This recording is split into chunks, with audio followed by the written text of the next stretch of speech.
What if the very foundation of your beliefs, the core of your faith, was based on a lie? What if the God you've been taught to revere and worship is actually the greatest deceiver of all? What if God is the devil?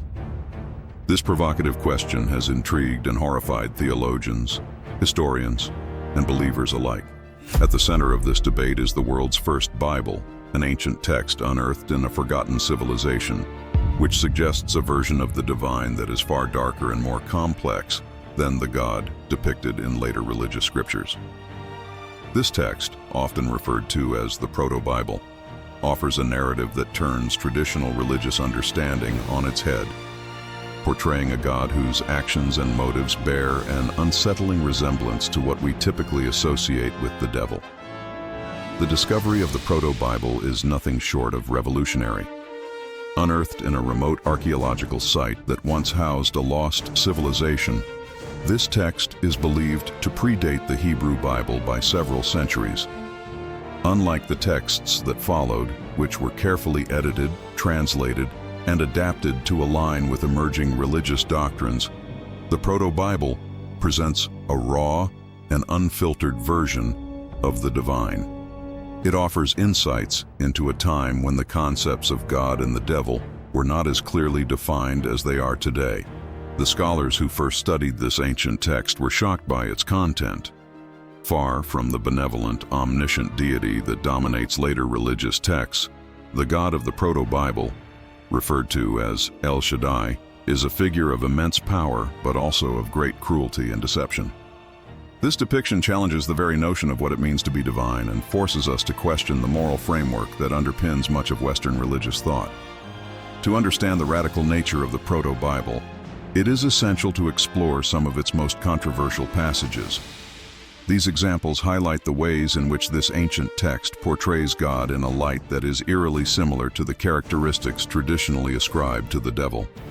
In the Proto-Bible, the creation of the world is depicted with starkly different tones compared to the familiar Genesis account. El Shaddai, the creator, is not described as a loving father or a wise architect, but as a being driven by an insatiable desire for control. The world is crafted not out of love or a desire to share in the joy of creation, but as a means to exert dominance over the chaotic forces of the universe. El Shaddai's act of creation is portrayed as a violent conquest, subduing the primordial chaos not through gentle guidance, but through sheer force and intimidation. This version of the creation story casts El Shaddai in a light that is far from the loving creator worshipped in later traditions. Instead of a God who cherishes his creation, we see a being whose motivations align more closely with the traits of manipulation and control often associated with the devil. The creation of humanity is not an act of love, but a calculated move to populate the world with beings who can be controlled and used as instruments in El Shaddai's grand design. The story of Adam and Eve in the Garden of Eden is one of the most famous tales in religious tradition, but the Proto-Bible offers a drastically different version. Here, the serpent, typically viewed as the embodiment of Satan, is instead portrayed as a wise and benevolent figure.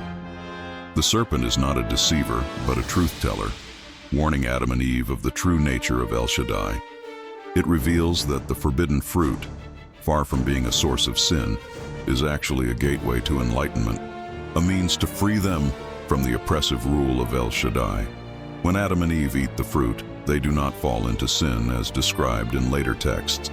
Instead, they gain the knowledge and awareness that had been deliberately withheld from them. They see the world as it truly is and recognize El Shaddai not as a benevolent deity, but as a tyrant who sought to keep them in ignorance. El Shaddai's furious response to their newfound knowledge, casting them out of Eden and condemning them to lives of toil and suffering, reinforces the idea that this being might be more devilish than divine. Rather than a just punishment, the expulsion from Eden is depicted as an act of spite and vengeance, revealing a God whose wrath knows no bounds. In the traditional Bible, the story of Cain and Abel is often seen as a tragic tale of jealousy and fratricide. However, the Proto-Bible provides a different perspective on this event. In this version, Cain is not merely a jealous brother, but a victim of divine manipulation. El Shaddai plays a direct role in the conflict, favoring Abel's sacrifice over Cain's, and thus sowing the seeds of discord between the two brothers. But the Proto-Bible suggests that El Shaddai's favoritism was not random. It was a calculated move to incite violence and bloodshed as a means of asserting his dominance over humanity. When Cain kills Abel, he is not condemned to wander as a cursed man. Instead, he is portrayed as awakening to the true nature of the divine. He realizes that El Shaddai's power comes not from love or justice, but from fear and violence. In this narrative, Cain's actions, while tragic, are seen as a defiance against a God who thrives on suffering and control. The mark placed on Cain is not a curse, but a sign of his awareness, a painful reminder of the truth he has uncovered. The story of the Great Flood, often seen as a divine act of cleansing and renewal, takes on a much darker tone in the Proto-Bible. In this version, the flood is not depicted as an act of justice to purge the world of sin, but as a display of El Shaddai's wrath and power. The text describes how El Shaddai, enraged by humanity's growing independence and defiance, decides to wipe out almost all of creation. This is not a God who grieves over the state of the world. This is a God who revels in destruction, who delights in the suffering of those who dare to oppose his will. Noah and his family are not chosen because of their righteousness, as is often believed, but because they represent the last vestiges of unquestioning obedience to El Shaddai. Their survival is not a reward for their piety, but a grim reminder that only those who submit completely to divine authority will be spared from annihilation. The flood in the Proto-Bible is less a story of renewal and more a testament to the dangers of defying a God who rules through fear and violence. The implications of the Proto-Bible are profound and far-reaching. If the God of this ancient text is indeed more akin to the devil, what does this mean for our understanding of good and evil? Is it possible that the concepts of God and the devil are not opposites but aspects of a single multifaceted force? Some scholars suggest that the Proto-Bible reflects an earlier dualistic worldview, where the divine encompasses both creative and destructive powers. In this view, El Shaddai is not merely a god or a devil, but a being who embodies the full spectrum of existence: life and death, love and hate, creation and destruction. This interpretation challenges the binary thinking that has dominated religious thought for millennia and invites us to see divinity as a complex, ambiguous force that defies easy categorization. Others argue that the Proto-Bible serves as a cautionary tale, warning against the dangers of blind faith and unquestioning obedience. If the God of this text is indeed a devilish figure, then the Proto-Bible might be an allegory for the corrupting influence of power and authority. It suggests that true enlightenment and freedom come not from submission to a higher power, but from the courage to question, to seek knowledge, and to defy those who would control us. This radical interpretation has, unsurprisingly, sparked intense debate among theologians, historians, and believers. Some dismiss the Proto-Bible as a heretical text, a product of a rebellious faction opposed to the early monotheistic traditions. Others see it as a valuable window into the complexities of ancient religious thought, a reminder that our understanding of the divine has evolved over time and continues to do so.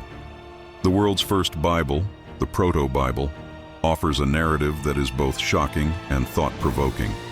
The idea that God might actually be the devil challenges everything we think we know about good, evil, and the nature of divinity. Whether you view this interpretation as heretical, insightful, or simply fascinating, it forces us to confront the complexities and ambiguities of religious belief.